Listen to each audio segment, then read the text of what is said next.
할렐루야, 반갑습니다. 오늘도 하나님의 은혜를 사모하며 금요 기도의 자리에 나오신 여러분들, 그리고 또 온라인으로 각처에서 함께 예배하는 모든 분들을 주님의 이름으로 환영하고 축복합니다.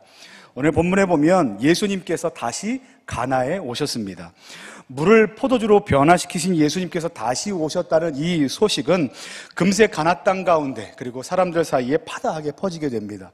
그리고 오늘 말씀에 등장하는 왕의 신하도 그 소식을 듣고 한 걸음에 예수님 앞에 달려와 이렇게 외칩니다. 예수님, 내려오셔서 제 아들 좀 제발 살려주십시오 라고 외치기 시작합니다. 지금 그에게는 죽어가는 아들이 하나 있었습니다. 그때 예수님께서 이렇게 말씀하십니다. 내 아들이 살아있다 라고 예수님께서 선언하시듯 말씀하십니다. 그리고 결과가 어떻게 되었는가? 오늘 말씀해 보면 죽어가는 아들이 낫게 되었고 그와 온 집안이 예수님을 믿게 되었다. 이게 오늘 말씀의 결론입니다. 저는 오늘 이 말씀을 통해서 우리가 기도할 때 중요하게 여겨야 될 것 세 가지가 있는데, 그 세 가지를 살펴보면서 함께 하나님의 은혜를 나누려고 합니다. 첫 번째, 우리 중요한 것이 있는데 함께 따라 하시겠습니다. 간절함이 중요합니다. 여러분, 예수님을 찾아간 그 아버지에게 죽어가는 아들을 살려야 한다는 간절한 마음이 그 아버지의 마음 안에 있었습니다. 여러분, 인간은 살아가는 동안 해결되기를 바라는 셀 수 없이 수많은 문제들 앞에 직면해 있습니다. 저는 그 많은 문제들 중에서도 아마 가장 큰 것이 무엇인가라고 이렇게 꼽으라고 한다면 바로 자녀의 생사가 달려있는 그 문제를 마주한 아비의 심정이 아닐까라는 생각이 듭니다. 지금 하나밖에 없는 외아들이 죽어가고 있습니다. 지금 이 아비의 심정이 얼마나 안타깝고 간절했겠습니까? 물론 이 말이, 그가 자녀를 위해서 기도했다는 이 말이 오늘 말씀을 듣는 우리가 자녀를 위한 기도 이외의 모든 기도는 다 헛된 것이다 라고 말씀을 드리는 것이 결코 아니라는 것을 여러분들께서 잘 이해하고 있을 것이라고 생각을 합니다. 이 말씀은요, 내 기도가 자녀를 위한 것인가 그렇지 않은 것인가에 초점이 있지 않고 어디에 있습니까? 마치 아버지가 죽어가는 자녀가 살기를 원한다라는 그 간절한 마음이 과연 우리의 기도 안에 담겨져 있는가 없는가를 돌아봐야 한다는 겁니다. 기도에 있어서 이 간절함이라는 것은 매우 중요한 부분입니다. 하나님께 기도할 때 하나님 해주시면 좋고요, 아님 말고요, 이렇게 기도하는 건 신자가 하나님 앞에 기도할 때 가져야 될 결코 바른 태도가 아닙니다. 우리가 기도할 때 하나님께서 우리에게 요구하시는 거, 우리에게 보시는 것이 무엇인가? 바로 간절한 마음이 있는가라는 거예요. 여러분, 기도가 간절하다는 것은 지금 내가 겪고 있는 이 고통의 문제가 상당히 크다라는 것과 더불어서 이 커다란 큰 문제를 내 혼자 힘으로 나는 결코 해결할 수 없다라는 선언이 담겨져 있다는 것과 같습니다. 온유한 사람이 있고 온유하고 겸손한 사람이 있다고 한번 생각해 보십시오. 아무리 온유하고 겸손한 사람도 자기 자신을 신뢰합니다. 자기 말이 맞다라고 생각을 합니다. 영적인 교만을 가질 수 있다는 말입니다.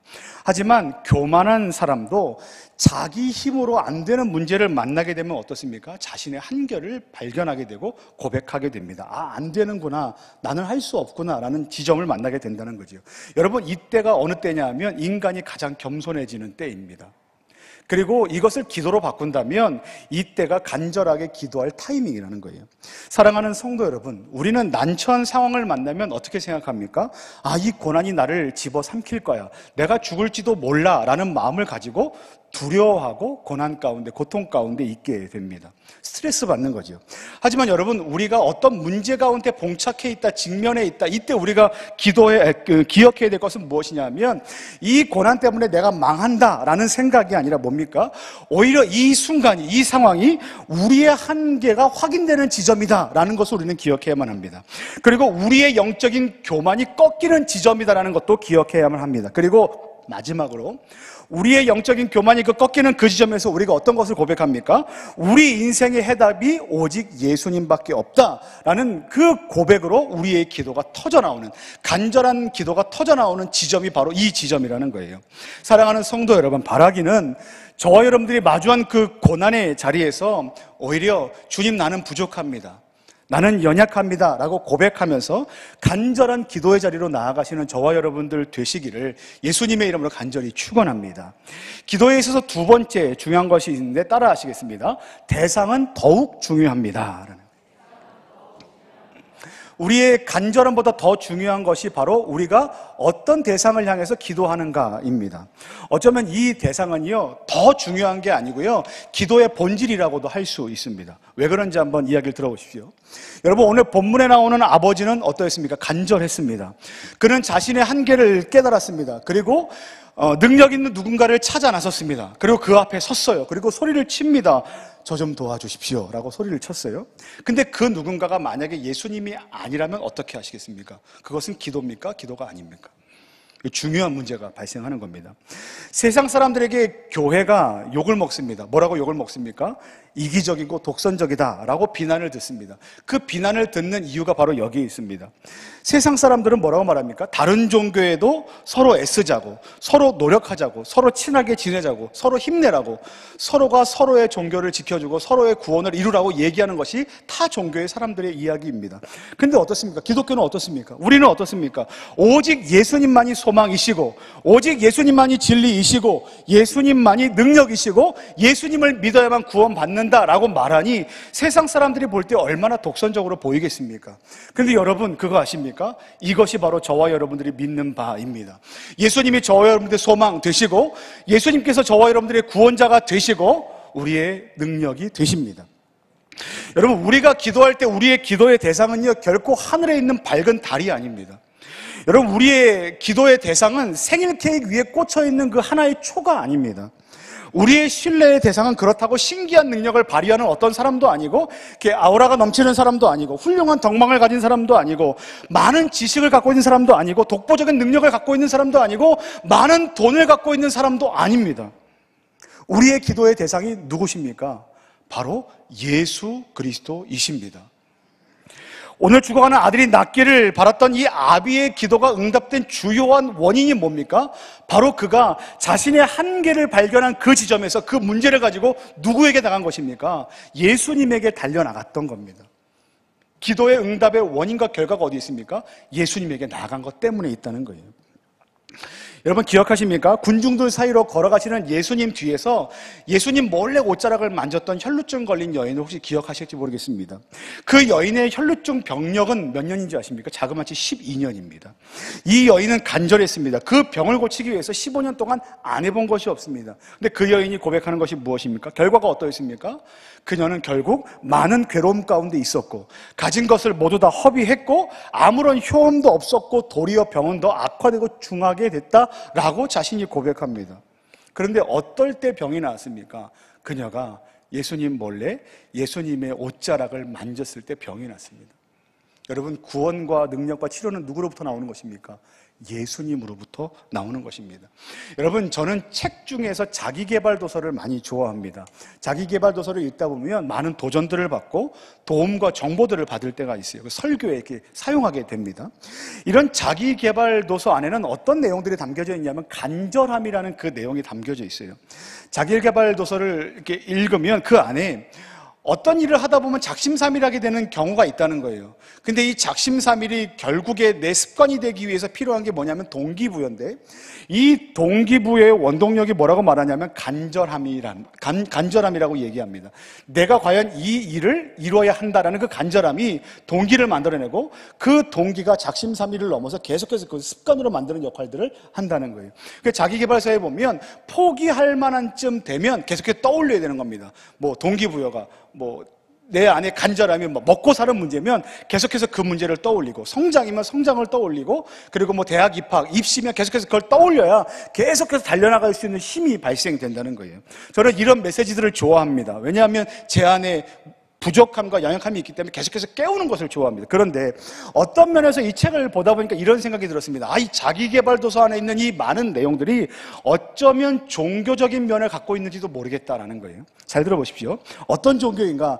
이 계발도서 안에 있는 내용들이 담고 있는 종교는 뭐냐면 자기 자신을 신뢰하는 자기교를 믿고 있는 사람들이라는 생각이 들었어요. 간절함이 있습니다. 근데 그 간절함을 가지고 문제를 극복하는 존재가 누구라고 말합니까? 나 자신이라고 말합니다. 내가 애쓰고 수고했는데 문제를 만나면 그때 뭘 합니까? 의지를 일으켜야 됩니다. 의지를 일으켜서 무엇을 계속해서 해내야만 그것을 극복하고 최종의 것을 이룰 수 있다라고 말합니다. 또 이것도 아니면 뭐라고 말하는지 아십니까? 운이다. 그래서 운칠기삼, 운팔 뭐 이렇게 이야기하지 않습니까? 운이 또 따라줘야 우리의 인생이 이렇게 결정된다, 뭐 이런 이야기들을 합니다. 여러분, 자기 자신을 신뢰하는 종교의 사람들이 있는 반면에 이 간절함을 가지고 누구에게 나가는 사람들이 있습니까? 바로 예수님에게로 나가는 저와 여러분들이 있다는 거예요. 분명 간절함이란 모양은 똑같습니다. 근데 어떤 사람들은 헛된 것을 찾아갑니다. 근데 우리는 누굴 찾습니까? 예수님을 찾아가는 거예요. 왜 그렇습니까? 예수님만이 능력이시고, 예수님만이 소망이시고, 예수님만이 구원이시기 때문에 그렇습니다. 치료는 누구로부터 나옵니까? 예수님으로부터 나옵니다. 회복은 누구로부터 나옵니까? 예수님으로부터 나옵니다. 여러분, 제가 이렇게 한번 외치겠습니다. 구원이 누구에게 있습니까? 라고 외치면 여러분들이 이걸 읽어주시면 됩니다. 여러분, 구원이 누구에게 있습니까? 여러분, 소망이 누구에게 있습니까? 여러분, 생명이 누구에게 있습니까? 여러분, 기쁨이 누구에게 있습니까? 여러분, 회복이 누구에게 있습니까? 그리고 기도의 응답이 누구에게 있습니까? 여러분, 우리는 간절함을 가지고 다른 것을 찾지 않습니다. 누구를 찾습니까? 오직 예수 그리스도를 찾아가는 그리스도인이라는 사실을 기억해야만 합니다. 바라기는 오늘도 우리의 간절함을 가지고 헛된 것이 아니라 예수 그리스도께로 나아가는 저와 여러분들 되시기를 예수님의 이름으로 간절히 축원합니다. 마지막 세 번째입니다. 따라하시겠습니다. 믿음이 중요합니다 라는 거예요.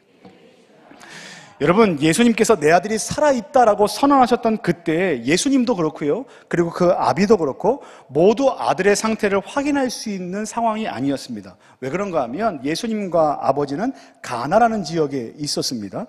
그리고 아들은 어디에 있습니까? 30km 이상 떨어진 가버나움이라는 곳에 있습니다. 교통편으로도, 그리고 뭐 연락을 할 수 있는 방법도, 지금 그 어느 증거도 아들이 살아있다라는 증거는 없습니다. 그런데 예수님께서 뭐라고 말씀하십니까? 내 아들이 살아있다라고 말씀하시는 겁니다. 근데 이 말을 믿은 아버지는 믿고 돌아가는 길에 아들이 낳게 됐다는 소식을 듣게 되고, 아들이 언제 낳았냐라고 물어봤더니 예수님께서 내 아들이 살아있다라고 선언하신 그 시간에 아들이 살아났다라는 그 소식을 접하게 됩니다. 동일한 시간이라는 걸 확인하게 된 거죠. 여러분, 우리가 기도할 때 우리는 무엇을 요구합니까? 증거와 표적들을 요구합니다.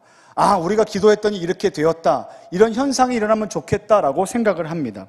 하지만 여러분, 오늘 말씀은 무엇을 보여주고 있냐면, 기도를 들으시고 응답하시는 예수님은 우리가 원하는 그 증거들, 모양들, 시간과 공간을 어떻게 하시는 분입니까? 초월하시고 다스리시는 분이시라는 것을 오늘 말씀이 고백하고 있는 겁니다. 여러분, 찬송가 545장에 이런 찬양이 있습니다. 이 눈에 아무 증거 아니 배어도 믿음만을 가지고 선을 걸으며, 이 귀에 아무 소리 아니 들려도 하나님의 약속 위에 서리. 걸어가세 믿음 위에 서서 나가세 의심 버리고, 걸어가세 믿음 위에 서서 눈과 귀에 아무 증거 없어도. 뭐라고 고백합니까? 눈과 귀에 아무 증거 없어도 우리는 무엇을 믿고 걸어갑니까? 예수님께서 우리 가운데 일하시는 분이시라는 것을 믿음으로 고백한다는 거예요. 어떻게 하셨을 때요? 하나님께서 말씀만 하시면, 선언만 하시면, 약속하신 영원토록 변함없는 하나님의 말씀이 우리에게 있기 때문에 우리에게는 어떻게 하면 됩니까? 믿기만 하면 된다는 거예요. 사랑하는 성도 여러분, 예수님께서 선언하십니다. 내 아들이 살아있다 라고 선언하셨고, 그 선언과 같이 우리에게 말씀하십니다. 내가 너와 함께하고 있다. 너의 모든 기도하는 문제가 해결되었다 라고 예수님께서 선언하고 계시는 이 자리에서 여러분, 믿음을 일으키시는 저와 여러분들 되시기를 예수님의 이름으로 간절히 축원합니다. 바라기는 기도하는 자리에서 우리의 상황과 환경 때문이 아니라 오직 신실하신 하나님의 약속의 말씀을 믿고 그 말씀을 붙들고 간절하게 기도하며 나아가는 저와 여러분 되시기를 예수님의 이름으로 간절히 축원합니다. 우리 함께 기도하겠습니다.